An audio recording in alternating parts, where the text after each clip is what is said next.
Hello বন্ধুরা, প্রতিজ্ঞা সিরিয়ালের আজকের পর্বে তোমরা দেখতে পাবে ছুটি অফিসে আসে আর মনে মনে বলে চুপচাপ ঢুকবো, বেশি কথায় যাব না আজ। উনি সবটা যে পড়ে বুঝে ফেলেছেন এটা ছি না, আজ খুব কাজ করব, এত কাজ করব যে উনি নারকলের কথা আর তুলতেই না পারে। অভিও মনে মনে বলে একদম নর্মাল থাকবো, একদম নর্মাল। অভিমান্যু শঙ্কর রায় জাস্ট ফোকাস অনলি ওয়ার্ক, ওকে। তারপর ছুটি এসে বসে আর মনে মনে বলে আচ্ছা উকিল স্যার ইন্দ্রদাকে সবটা বলে দেয়নি তো? কি জানি বাবা, তাহলে তো খুব লজ্জাজনক ব্যাপার। না না, কথা বলে মিটিয়ে নিতে হবে তাড়াতাড়ি। তারপর ছুটি অভিকে বলে এই শুনুন, আপনি যে কাজটা করেছেন আমার ডায়েরিটা পড়ে সেটা মোটেই ঠিক কাজ হয়। অভি বলে যা, টিউবলাইটটা জ্বলেছে তাহলে ফাইনাল, এটাই ভালো লাগছে। ছুটি বলে এই শুনুন, কারো ব্যক্তিগত জিনিস এভাবে পড়ে ফেলা এটা কিন্তু একদম ঠিক কাজ নয়, এটা অপরাধ। অভি বলে অপরাধ কিন্তু শাস্তিজনক অপরাধ নয়। এই বলে অভি কোর্টে নানা রকম আইন ছুটিকে বুঝিয়ে দেয়, আর ছুটি তো কিছুই বুঝতে পারে না। ছুটি বলে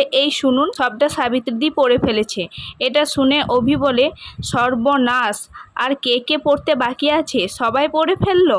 কি বললো পড়ে? ছুটি বলে আরে বললো আমি নাকি প্রেম, না কিছু বলেন। এই এক সেকেন্ড, আপনি ইন্দ্রদাকে বলেছেন তাই না?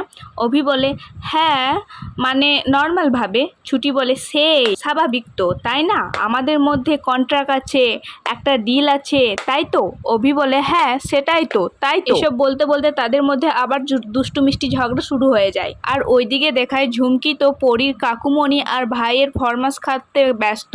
ওরা যা বলে তাই করে, আর পরীর ভাই তো ইচ্ছে করে ঝুমকিকে খাটানোর চেষ্টা করে, আর ঝুমকি মাথা নিচু করে সব শোনে। এটা দেখে তো পরীর কাকিমণি দেখে অবাক, যে মেয়ে ডাটে থাকে সেই মেয়ে এত ফরমাস খাটছে।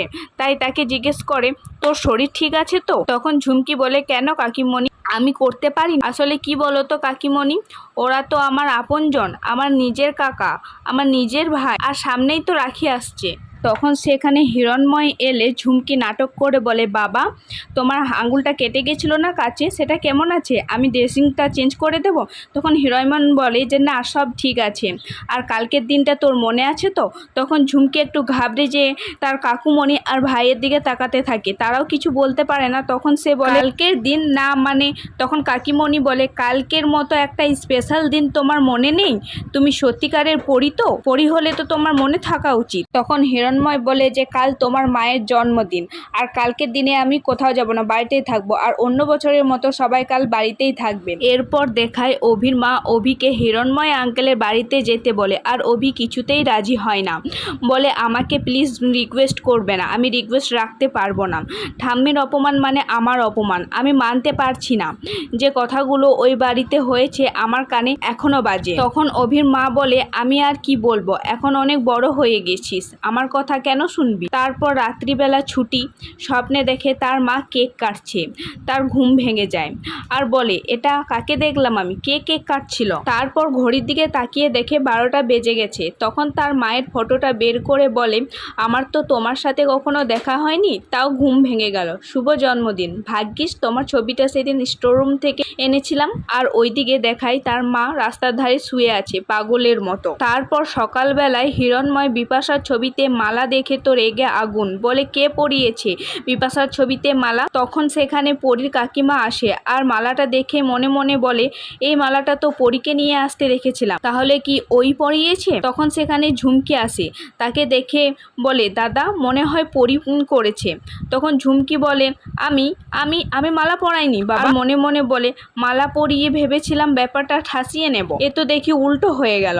তখন কাকিমণি বলে মালাটা তো তোমারই হাতে দেখেছিলাম। ঝুমকি বলে কাকিমণি তুমি কি দেখেছো? তখন কাকুমণি এসে বলছে তো যে ও পড়ায়নি। তখন মালিনী মনে মনে বলে এত মিথ্যা কথা বলছে কি করে পড়ি, না মায়ের জন্মদিন মনে রাখতে পারে, না মায়ের বেঁচে আছে সেটা বিশ্বাস করতে পারে, এ মেয়ে আদৌ পড়ি তো? তখন হিরণময় বলে কাজটা কে করেছে আমি জানি না, তবে একটা কথা তোমাদেরকে সবাইকে আবার বলে দিচ্ছি, বিপাশা বেঁচে আছে, পরীর মতো সেও একদিন ফিরতে তাকে হবেই, তার মেয়ের জন্য তাকে ফিরতে হবেই, আর সেটা তারপর দেখায় যেখানে বিপাশা বসেছিল সেখানে একটা ছেলে তার পছন্দের ফুল বিক্রি করতে আসে। তা বিপাশা দেখে। অন্যদিকে দেখায় ছুটি আর অভি গাড়িতে করে অফিসে যায় আর ছুটি মনে মনে বলে আজকে কিছু একটা হতে চলেছে, কিন্তু কি হতে চলেছে সেটা বুঝতে পারছি না, তবে যা হবে ভালোই কিছু হবে। আর এদিকে অভি তার ছোটবেলার কথা ভাবতে থাকে, যেখানে সবাই মিলে বিপাশার জন্মদিন পালন করছে। আর এসব মনে করতে করতে গাড়ির ব্রেক মারে জোরে। তখন ছুটি বলে এই জেদ দেখিয়ে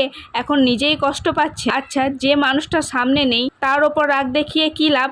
তখন অভি বলে আপনার মনে হয় যে আমি বিপাশা আন্টির ওপর কোনো রকমভাবে রেগে থাকতে পারি? কি বলে কিন্তু হিরণময় আঙ্কেলের ওপর তো রেগে আছেন।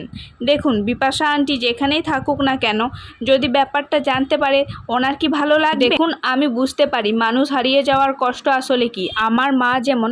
তখন অভি বলে আমি তো বলেছি যে আমার তরফ থেকে সম্পূর্ণ চেষ্টা করব আপনার মাকে খুঁজে দেওয়া। এটা বলে অভি ওই ফুল বিক্রি করা ছেলেটিকে দেখতে পায় আর ছুটিকে বলে ছুটি জানেন তো এই ফুলটা বিপাশা আন্টির খুব পছন্দের ছিল, আজকের দিনে আমি ফুলটা দেখতে পেলাম। আমি একটা কাজ করি, হ্যাঁ আমি ফুলটা কিনে যাচ্ছি ওদের বাড়ি, কিন্তু আমি এক মুহূর্ত তো দাঁড়াবো না, জাস্ট ফুলটা দেব আর আমি বেরিয়ে আসব। তো বন্ধুরা অভি কি বিপাশাকে দেখতে পেয়ে যাবে? তারপর কি হবে জানতে হলে দেখতে থাকুন প্রতিজ্ঞা। দেখা হচ্ছে আগামী পর্ব। আজকের মতো এই পর্যন্তই।